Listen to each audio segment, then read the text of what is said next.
But Ricky Pierce answered the call for the Supersonics as he grounded the Rockets with 23 points in Game 1. Kept with a steal. Up to Pierce. He scoots away from Maxwell and the glass to lay it in. Cross midcourt, lead pass to Pierce. Peyton. Oh, beautifully passed. Langley into the lane and Perkins there to lay it in. Oh, you gotta love the game. In Game 2 of the series, Sam Perkins continued the barrage from downtown, hitting 5 3-pointers to nail down a 2-0 series lead for Seattle. Dribbles in, outside to Perkins, 3-ball, got it, Sam Perkins! All we've done is held serve, and I'm very positive about that, but this isn't over. Back home, Houston desperately needed a wake-up call from their gentle giants. Otis Thorpe would respond by dominating Game 3 with 28 points and 14 rebounds. Kenny Smith. Nice pass. Eric McKee puts up a hurried shot. Otis Thorpe with a rebound. Long down court pass. The Rockets winning Game 3, and the star of the show is wearing 33. In Game 4, George Karl watched as the Rockets' second Twin Towers stole the show for Houston and evened the series at 2. Bullet pass inside. That's 3 blocks by Elijah. Oh, 4 blocks. Oh, my word. Look at Hakeem Olajuwon. He gets the punch steal all the way. Hakeem with a steal and the fast break. Oh, they're going crazy in the sun. Now, settle in as we guide you down the road to glory in the Eastern Conference. With the Knicks leading the Hornets 1-0, all eyes were on Larry Johnson in Game 2. Shot clock at 4. Good fake by Larry Johnson. My goodness. And the Knicks found themselves fighting to retain the home court advantage, erasing an 11-point fourth-quarter deficit. But the game's hero was not exactly who you'd expect. Davis for 3. Yes! And the Knicks held on in overtime to take a 2-0 lead over the Charlotte Hornets. It's real difficult, but we just got to keep fighting. We go home for 2 games, and we got to pull it off there. With the fate of their playoff lives at stake, the Hornets rallied behind rookie center Alonzo Mourning in Game 3. Mourning stung the Knicks for 34 points in an incredible double overtime win. Hey, this game's not over now. They just make a run, and we got to get tougher. We got to learn from all the mistakes. And Charlotte showed their true playoff grit. Muggsy's open. It gets you right in the gut, but we've been here before, and it's just treated as another loss after tonight. Come back Sunday, everybody play hard and go from there. Behind the veteran leadership of Ewing, the Knicks were looking to go up 3-1 Sunday in Charlotte. And with Ewing tossing in a game-high 28, Oh, he has been unstoppable. it looked as though the Knicks were cruising to the win. But Charlotte rallied from 15 points back in the second half to force yet another awesome ending. Followed by Johnson. The game's tied. And the Knicks were forced to come through in the clutch once again. Yes! While the Knicks struggle to put away the pesky Hornets, the Cleveland Cavaliers are finding out that containing Michael Jordan is more than a one-man job. Trying to go inside. Michael spins. It's good. Yeah! In Game 1, MJ torched the Cavs for 43 points as the Bulls jumped out to a 1-game series lead and looked to eliminate the Cavs for the 4th time in the past 6 years. Flip it on top as Jordan's trying to post up. Oh, Michael with a beautiful fake. Oh, man! The Cavs looked to regroup in Game 2 and seemed intent on containing his airness. But Jordan gladly deferred the scoring to Misters Pippen and Grant, and the Bulls rolled over the Cavs en route to a 2-0 series lead. Michael Pippen reverse. Grant and they look invincible in this game tonight. The only mystery, how bad was Jordan's wrist injury? I was concerned about it for sure. I'm hopeful in that the place where he's sore is not necessarily the place where you get a fracture.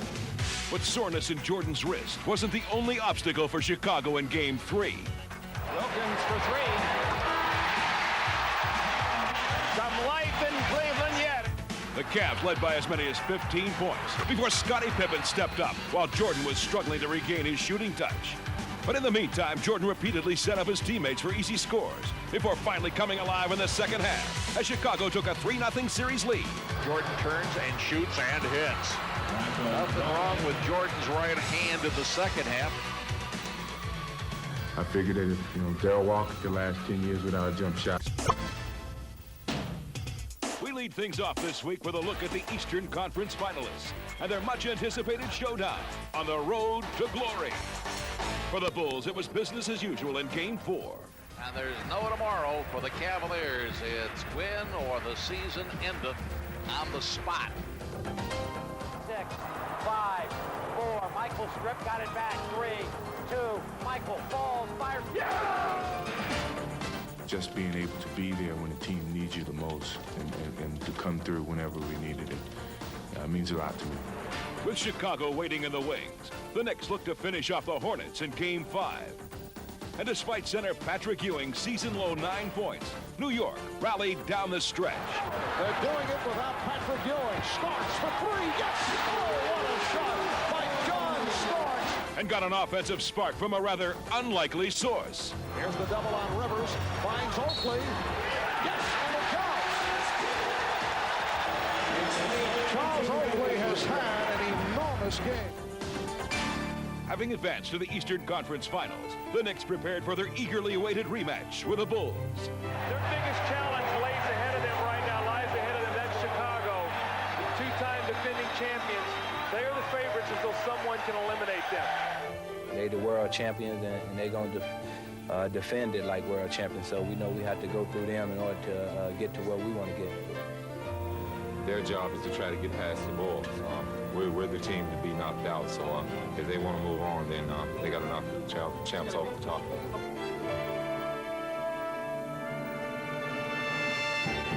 We beat not to say a lesser team, but another team, and then go all the way. Everybody's going to be like, well, y'all didn't play the Bulls, so we're glad we got that matchup.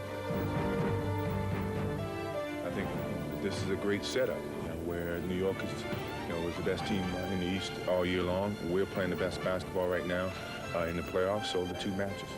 And the Bulls look to continue their quest for recognition as one of the greatest teams of all time.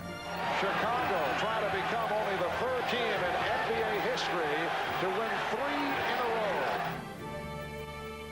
row. As the series opened, the Bulls appeared primed to steal the home court advantage. Look out, Jordan with another steal. And here's Jordan, yes! But despite Jordan's 17 first-half points, the Knicks rallied in the 3rd quarter behind a fired-up Charles Smith. And with a red-hot John Starks hitting 5 of 7 from downtown, New York took a 1-game series lead. Setting the pick. Cartwright jumps out. Starks for 3. And they are on their feet here at Madison Square Garden.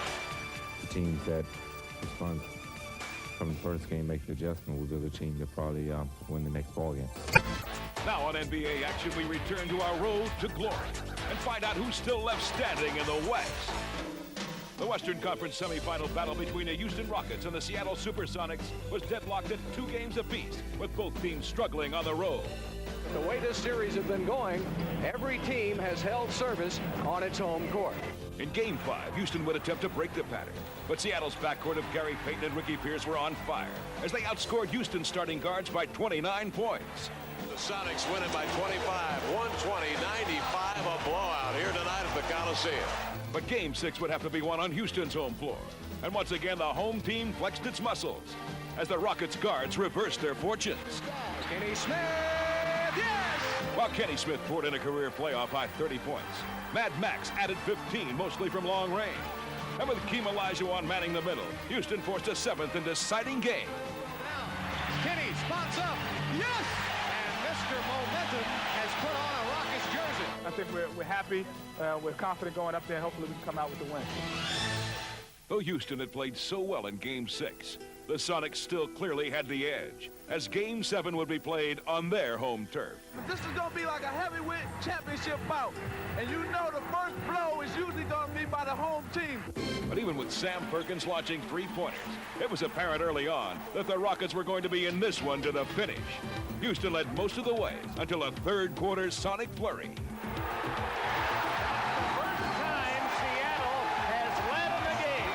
Still, the Rockets had a great chance to win at the final buzzer. And in the overtime, Sam Perkins would hit the critical basket. What a shot by Perkins. It'll take a 3-pointer to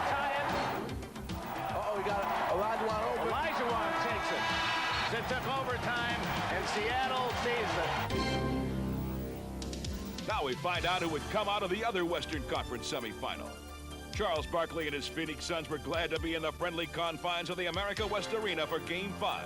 Like the Seattle-Houston series, neither the Suns nor the Spurs could win away from home, and this game would be no different. Oh, those are the big plays the Suns need. He wants a three-pointer. Suzanne! Oh, brother! That's the icing on the cake. Suns are going to win it. What we have to do is go home, take care of business, and then come back out here and see what we can get done. Facing elimination, the Spurs took the floor with confidence and played with it. But there was still Sir Charles standing in the way. Three-pointer for Sir Charles. It's the Charles Barkley show. With time winding down, Dale Ellis hit a desperation three-pointer. For the rebound, back out. Ellis, good look at it. Three-pointer, got it. He got it. And after David Robinson tied the game with 2 clutch free throws, it was Barkley time. Barkley, 20-footer, yes, Charles Barkley. Phoenix came in and gets it in 6, and Charles Barkley was the man. Charles, 28 points, 21 rebounds, 4 assists, 4 steals, and block shots. a Western Conference final, baby. Eastern Conference Finals, and the 2 teams that are still alive on the road to glory. Having defeated Chicago in the series opening contest, the New York Knicks strode confidently into Game 2. But the Bulls were still world champs, and as they readied themselves for battle, Chicago turned to their general to lead the charge. Jordan with the step. Followed by Michael Jordan. He is not going to wait for the game to come to him. He's going to take control of this game from the outset. The Knicks managed to draw even at the break, thanks to some sharp-shooting heroics by Doc Rivers. Although MJ scored 25 first-half points, his airness would once again be overshadowed by John Starks. Shot clock at 2. Starks. Oh, what a shot! He just defeated the play 4 with Jordan in his face. And every time Chicago tried to make a bull run, the resourceful Knicks would have the answer. Jordan with the save. Look out. Mason got it back. Ewing. It counts. And the foul. Chicago could only watch as New York closed out Game 2 in resounding fashion. Starks. Yes. What a move by Starks, who was able to sky to the basket. John's dunk was the dunk of the year. There's no doubt about that. Way to get up, John. What a spectacular move. Trailing 2-0 in the series, the Bulls may have been shaken, but they still retained their swagger. We're very concerned. We have to win the ball game. And there's no doubt about that. But, you know, they're playing their style of game on their home floor. But they're not going to play that style of ball game on our floor. And I'm sure that we're going to make sure that that doesn't happen in our home. From the onset, Chicago seemed energized by their crowd. And no one was more pumped up than John Paxson, whose sharpshooting buried the Knicks.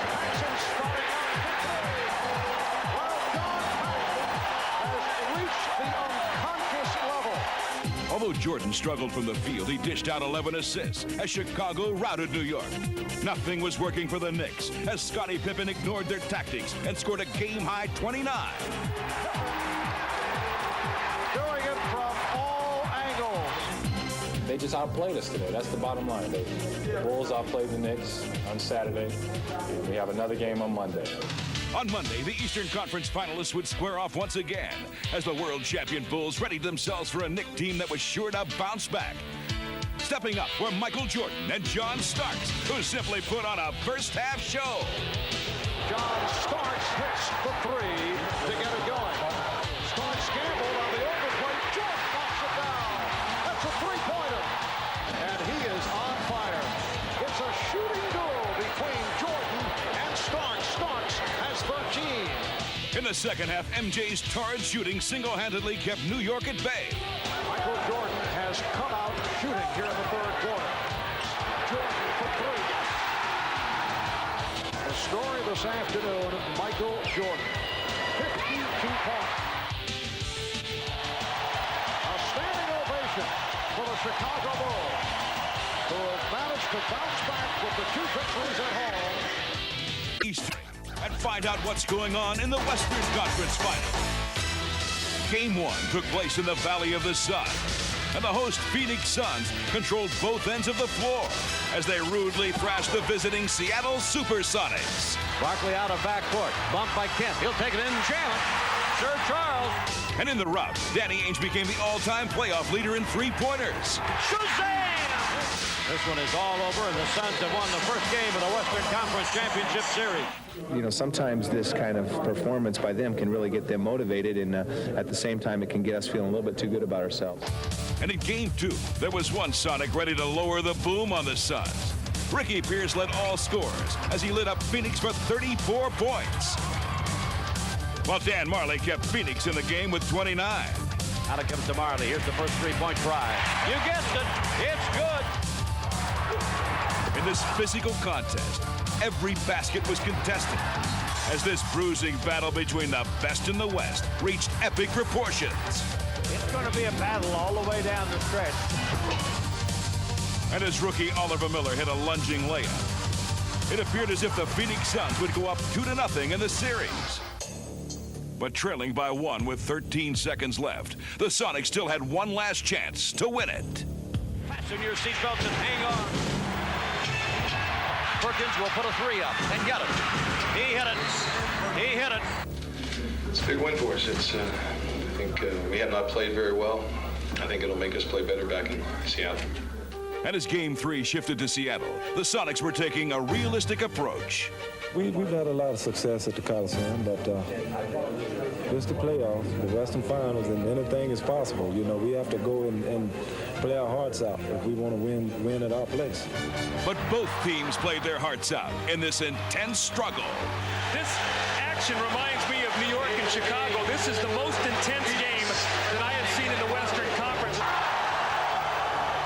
And as Ricky Pierce shined against the Suns with 28 points, Kevin Johnson was sidelined with a knee to the thigh, which called to duty the seldom-used Frank Johnson.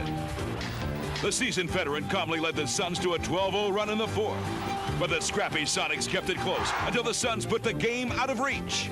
Marley with a three. Oh, wow. Big tray. Wow. 37.9 gives them a 7-point lead. We almost won Game 2 playing as poorly as we did, and with the lackluster performance that we had, we still almost won it. But then we realized that loss was the best thing for us at this particular juncture, because from here on out through the Western Conference Finals, you're going to see a very aggressive and determined Phoenix Suns team. But it would be the Sonics who came out as the aggressor in Game 4. And although the visiting Suns kept it close early, behind Charles Barkley's 23 first-half points, Seattle was all business as they sliced up the Phoenix defense at every opportunity. The Seattle team is ready to play. They are so much more aggressive, and they are attacking. They're not backing off. They are attacking.